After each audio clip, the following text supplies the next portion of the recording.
এখন এই মুহূর্তে অনেকেই তীর্থ ভিসা করে তারা এম্বাসি ফেস করছে, যার ফলে তীর্থ ভিসার প্রতি কিছু রেস্ট্রিকশন দেওয়া আছে। তীর্থ ভিসার উপর কিন্তু কিছু রেস্ট্রিকশন দেওয়া, খেয়াল করেন বিষয়টা।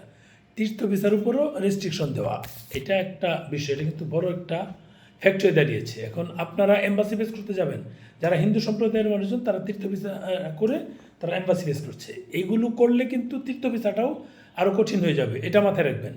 তীর্থ ভিসা দিয়ে এম্বাসি ফেস করতে না গিয়ে সঠিক কাগজপত্র নিন, নিয়ে সেগুলো দিয়ে আপনারা দিল্লিতে এম্বাসি ফেস করতে যান। যদি এজেন্সিগুলো বলে যে পর্তুগাল, বিশেষ করে পর্তুগালের ভিসার ক্ষেত্রে তারা কোনো পেপারস দিতে পারবে না, ওই পাশে ভিসা করে যাবে তারপর পেপারস দেবে, এগুলো হচ্ছে বুগাস কথাবার্তা। মানে আপনার সঙ্গে প্রতারিত হবেন। এক দুই জন আছে, শতকরা এক দুইজন, যে যাওয়ার পর তারা ডেট নিয়ে দেবে আপনারা এম্বাসি ফেস করেন, সেটা এক দুজনের ঘটনা।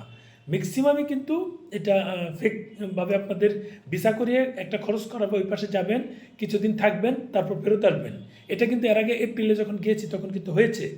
এপ্রিলে গিয়েছি তখন হয়েছে যে কয়েকজন লোক গিয়েছে মেডিকেল ভিসা, তারা দিল্লিতে এম্বাসি ফেস করতে যাবে, কিন্তু তারা পরে আর দিল্লিতে যেতে পারেনি, ফেরত এসেছে।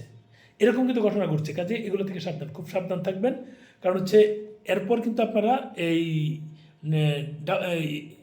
তীর্থ ভিসাটাও পাবেন না।